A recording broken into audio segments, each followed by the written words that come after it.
Accurate local forecasts, anytime, anywhere. The Local 3 Weather App, presented by the Chattanooga Allergy Clinic.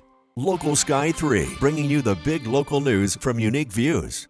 Okay, I'm sure the flowers in your garden are blooming beautifully, and I hope that when you look out the window, you're seeing some butterflies go by, some bees go by. We need those pollinators, but the life of a pollinator, probably more fascinating than anything we could ever imagine, except that good for us, we've got Tom Benson here, who's a trivia man in town, and y'all are celebrating pollinators, right? At the aquarium? In a big way. Yeah, we really are working with the Tennessee Department of Transportation's Pollinator Habitat Program to unveil a new pollinator pathway outside of the aquarium. Oh. And our landscape team has really been doing a lot of work to enhance the plantings for pollinators with native plants that are perennials. In other words, they'll come back year after year. I always used to get that backward. What's a perennial? What's an annual? Right. And then these signs, which really highlight some of the spectacular details about pollinators that you might not be aware of, like where they migrate from and where they migrate to. So I mentioned butterflies, hummingbirds, I guess to a degree maybe, and bees,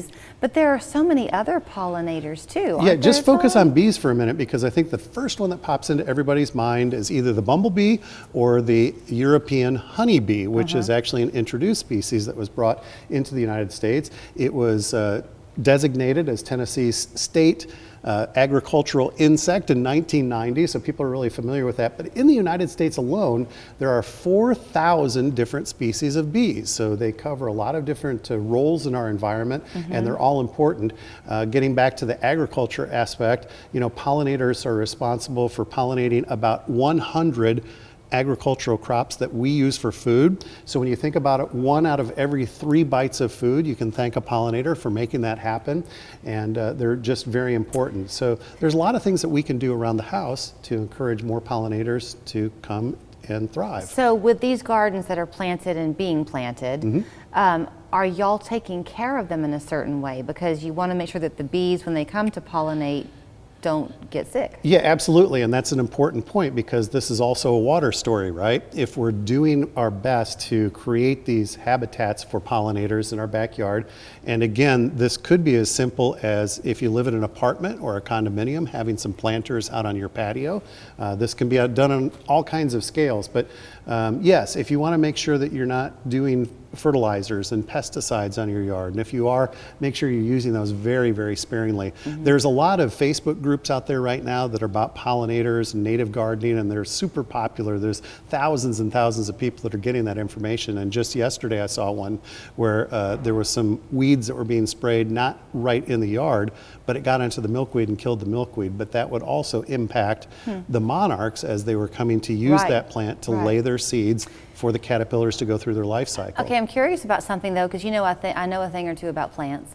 When you talk about not fertilizing though, that doesn't mean that you can't put fertilizer in your watering can and once a week fertilize your Right, so we're kind of using that weekly method, you know, where you're fertilizing very weekly. What I'm talking about is the folks who go out and get the big bags of fertilizer for their lawn just to keep their grass green. Right. And sometimes people don't read the directions on those bags very carefully, and so they tend to over-fertilize. And like the rain that we had yesterday, where does that go? It runs right off our lawns and into the nearest stream and into the river, which is our source of drinking water. So by helping the pollinators, you're helping improve water quality and improving life for the aquatic animals in our region as well. So one of the favorite spots for a lot of people at the aquarium is the butterfly atrium. Are all of those are any of those butterflies in there native to our area? Might we see some of them? So right now, Rose Segbers, our entomologist for Pollinator Week, has ordered more monarch butterflies. So you'll see more monarchs in there. But yes, most of those species are from butterfly farmers in Costa Rica. But we have now some new species from Asia. I was just in there this morning, and those butterflies are spectacular. I mean, you're probably only going to see them at the Tennessee Aquarium, and they're absolutely beautiful. And in partnership with National Pollinator Week, we've got Flight of the Butterflies 3D at our IMAX Theater. This is a beautiful film that kind of traces the flight of the monarch butterflies from Canada all the way to Mexico. And a lot of people don't realize that it takes 3 generations of monarchs to go from Mexico to Canada, and then it's that 4th generation, that super generation, that somehow is hardwired in their DNA to go all the way back across the continent, some 3,000 miles, to that very special place in the mountains of Mexico to start that cycle over once again. So do they do that all in one season? The super generation does. They go from Canada all the way to Mexico, but the other 3 making their way northward, again, it takes 3 generations to do that.